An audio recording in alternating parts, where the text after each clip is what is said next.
2019년 3월 14일에 출시된 파이코인, 현재 전 세계에서 약 1,400만 명 정도가 채굴 중이라고 합니다. 최근에 비트코인의 가격 상승과 더불어 페이코인도 한국에서 유명세를 떨치자 국내에서도 자연스럽게 휴대폰 마이닝을 할 수 있는 글로벌 코인에 관심이 간 듯합니다. 구글 트렌드의 그래프를 보시면 2021년에 들어와서 파이코인 또는 파이네트워크라고 구글 검색이 어마어마하게 증가했다는 것을 알 수 있습니다. 물론 한국도 마찬가지이며 이미 어플리케이션 인기 차트 1위를 달리고 있다는 사실. 파이코인의 기본 모토는 세상의 가상화폐기에 기축통화가 된다는 것입니다. 그 목표를 이루기 위해서는 첫 번째가 화폐의 범용성이죠. 채굴자는 극소수지만 채굴이 계속되어 희소성이 떨어지는 것과 채굴량도 많지만 채굴자도 비례하여 많아져서 희소성과 범용성이 같이 비례해져 나가는 것이 차원이 다릅니다. 스탠포드 대학 박사 출신의 니콜라스 창디아오 그리고 빈센트가 개발한 파이코인. 스탠포드 대학 영문 홈페이지에 접속하면 그들의 업적과 프로그래밍에 대한 지식 정도를 알 수 있습니다. 중요한 것은 이들은 채굴자와 지속적인 대화를 원하며 파이코인의 발전을 위해 힘을 쓰고 있다는 증거가 유튜브나 파이코인 채굴기 메인 화면에 끊임없이 나온다는 점인데요. 타 코인들의 상장 시기에만 초점을 맞추고 백서 하나만 그럴듯하게 나와 있는 것과 비교하면 정반대의 행보이자 오히려 파이코인에 신뢰가 가는 부분이라고 생각을 합니다.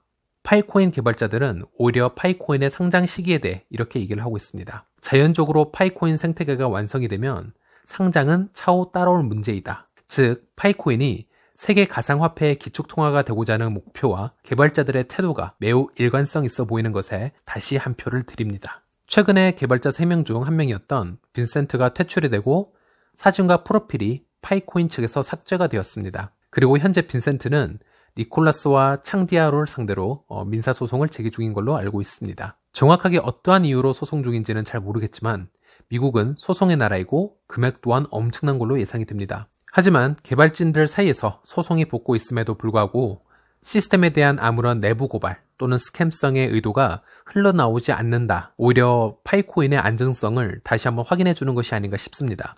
물론 파이코인의 미래의 가치를 높이 평가하는 개발진들이기 때문에 소송전 또한 치열하게 진행되지 않을까 싶고요. 파이코인은 휴대폰으로 채굴한다 해도 엄청난 에너지를 소모하거나 휴대폰을 켜놓아야 하는 불편함이 없습니다. 즉 채굴에 대한 개념을 달리하고 있다 생각하시면 됩니다. 기존의 코인은 그래픽카드의 연산을 이용하여 채굴하기에 엄청난 전력과 에너지를 소모하게 되는데요. 파이코인 측에서는 이를 두고 불공평한 화폐의 분배이며 기득권자들에게 기회가 가는 비효율적인 방법이라고 명시하고 있습니다. 만약 지금 파이코인 어플을 휴대폰에 다운받고 채굴 버튼을 누르신다면 스텔라 컨센서스 프로토콜을 기반으로 하여 단순 숫자만 올라가게 됩니다. 네, 맞습니다. 지금 이 순간에는 가상화폐라고 불릴 수 없습니다. 블록체인 기술이 존재하지 않기 때문이죠. 하지만 2021년과 2022년 정도에 메인넷이 가동되면 실제로 거래가 가능한 가상화폐로 변하게 됩니다. 현재는 꾸준히 테스트 중이며 저희 사이에서도 테스터로 지정된 사람들은 소수이지만 각자 코인을 교환하고 물건을 사고 파는 행위를 하고 있습니다. 온라인에서는 파이코인은 다단계 코인이다, 위법이다, 사기다 라고 몇몇 사람들이 주장을 하는데 그 말이 사실일까요? 많은 분들이 파이코인을 멀리하려는 이유가 구글 서치를 했더니 어떤 블로거가 이런 주장을 했더라 이런 이유인데요. 한마디로 이 부분만 명확해진다면 오히려 설치 안 할 이유가 없다라는 거겠죠. 다단계 코인은 불법이다. 누구든지 유사 수신 행위를 해서는 안 된다. 이런 법조항을 갖다 붙였습니다. 자, 그런데 이상하지 않습니까? 그럼에도 불구하고 이렇게 유명해지기까지 하고 1,400만 명 이상이 달려들고 있는데 그 어떠한 조치도 그리고 루머도 없다. 네, 바로 이유는 저 사람들이 주장하는 거와 맞는 부분이 하나도 없기 때문이죠. 첫 번째는 유사 수신 행위의 정의가 무엇일까요? 유사 수신 행위에 적용되기 위해서는 다수로부터 자금을 조달받는 행위가 속해져 있어야 합니다. 대표적으로 사기 코인이라 불리는 플러스 토큰처럼 말이죠. 하지만 파이코인은 그와 완전 반대 행보입니다. 개발자조차 아니면 추천인조차 그 누구도 투자를 명시한 적이 없으며 돈을 투자할 방법조차 존재하지 않는 코인 시스템입니다.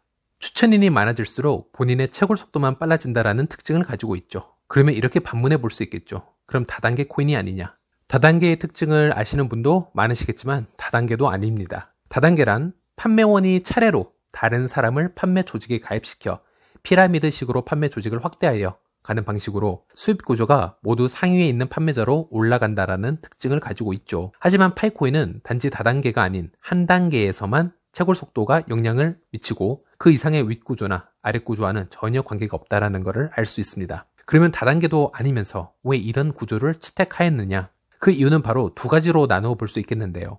한 가지는 파이코인의 기본 컨센서스 알고리즘 채택 방식이며, 예를 들어 새로 가입한 채굴자가 로봇이 아님을 증명하려면 이미 로봇이 아님이 검증된 기존의 채굴자로부터 승인을 받는 과정을 만들었고, 이것이 바로 추천 코드라는 것이죠. 그래서 새로운 가입자를 늘리기 위해서는 꼭 기존 유저의 추천 코드가 필요하게 된 것입니다. 물론 마케팅 측면에서도 아주 이로운 일을 하고 있기에 일석이조라는 것이죠.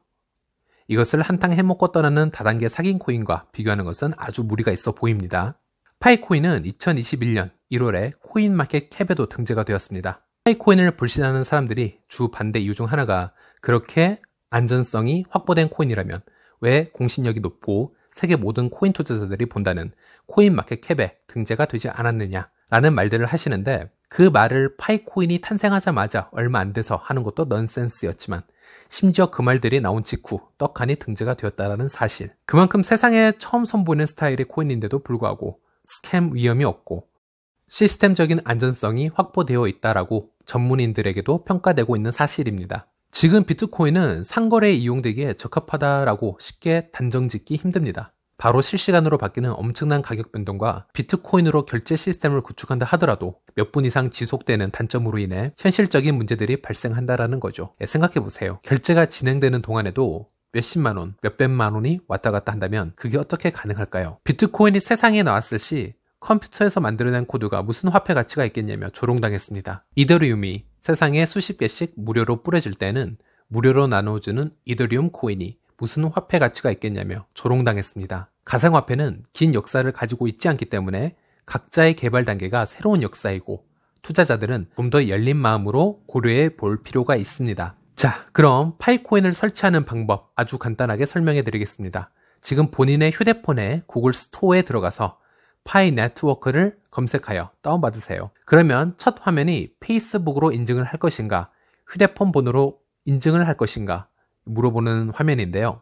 이 둘 중 하나만 하시면 됩니다. 왜냐하면 어차피 나중에 KYC 인증을 하셔야 하기 때문에 지금은 휴대폰을 바꿔야 할 시 연동하는 정도의 이유라고 생각하시면 됩니다. 저는 그냥 페이스북으로만 연동을 시켰습니다만, 핸드폰으로 연동하실 분들을 위해서 국가번호를 선택하기 위해서 나라를 고르시고, 한국에 계시면 당연히 South Korea 그리고 플러스 82번 요거를 고르시면 됩니다. 그리고 전화번호를 입력하시면 되는데 제일 앞에 0 하나를 생략하셔야 됩니다. 원래 국가번호 뒤에 전화번호 0 하나는 생략하는 거, 그것은 원래 그렇습니다. 즉 본인의 전화번호가 010-777-1234 이라면 한국 국가번호 플러스 82를 선택한 후에 0을 생략한 후 10-777-1234만 적으시면 됩니다.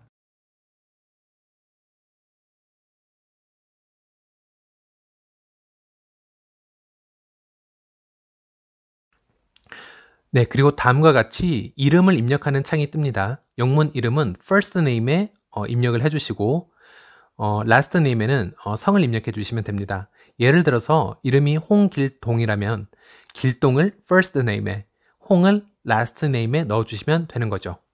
그리고 그 아래 choose your name에는 영어로 아이디를 만드는 곳이라고 생각하시면 됩니다. 4자에서 20자까지 생성을 하시면 되고요.